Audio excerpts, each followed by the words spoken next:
Preparations began for a new attack, this time in Belgium. Haig's ambitious plan called for breaking through the German lines, overlooking the town of Ypres. Then he would sweep across the low plains and swing west to the sea.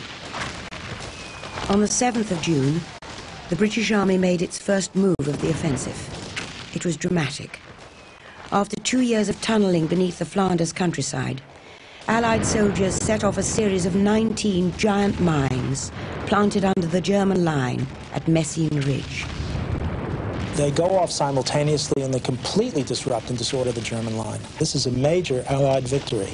What happens? Nothing. Absolutely nothing. The positions are occupied and the Allies stop. The British Army doesn't attempt to link this major victory with movements in other parts of the front. Instead, they take 6 weeks to sort out the problem of command, who's going to run it, with what destinations, and to move their artillery further north to hit the other 2 major centers of German resistance. King George V paid a visit and was treated to a tour of the battlefield.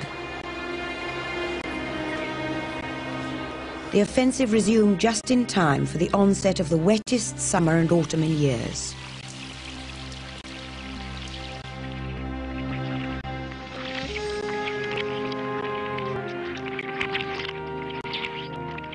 Aircraft could not fly, tanks could not move.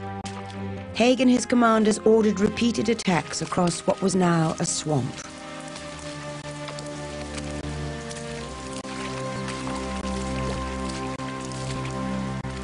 There is one enduring memory of the battle that came to be known as Passchendaele.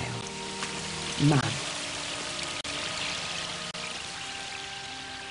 Men caught in the mud could be found a day or 2 later, lower down, and with their minds gone.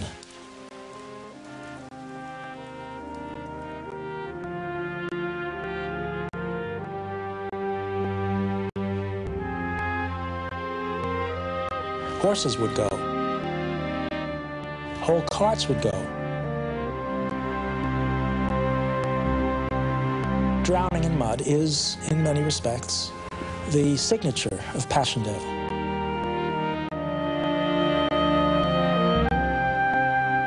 Mud and rain and wretchedness and blood. Why should jolly soldier boys complain? God made these before the ruthless flood. Mud and rain. Mangling crumps and bullets through the brain. Jesus never guessed them when he died.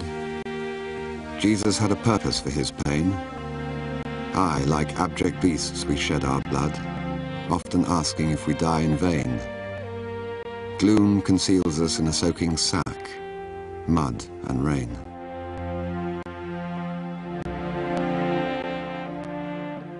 Passchendaele is often remembered as the most tragic battle of the entire war. One man who witnessed it was Paul Nash. He was sent to the front, not as a soldier, but as an official war artist.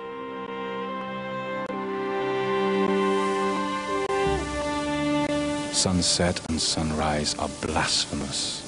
They are mockeries to man.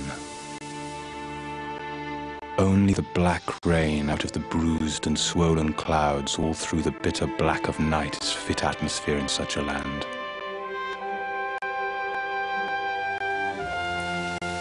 The rain drives on. The stinking mud becomes more evilly yellow. The shell holes fill up with green-white water. The roads and tracks are covered in inches of slime. The black dying trees ooze and sweat and the shells never cease.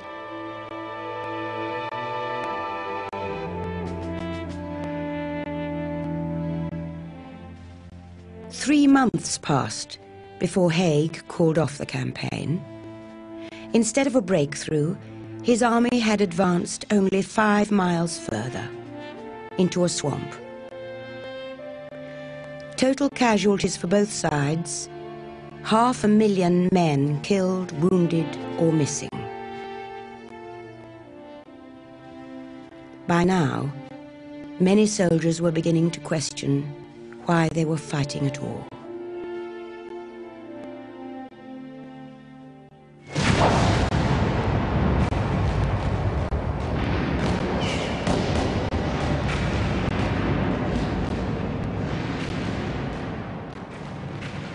Out here, men have been thinking. The most insistent question is, why am I here? The greatest wrong is, I am still here. But an end will come, and the next will be a day of reckoning. Everyone knows that out here. Do they know it at home? I wonder. They will.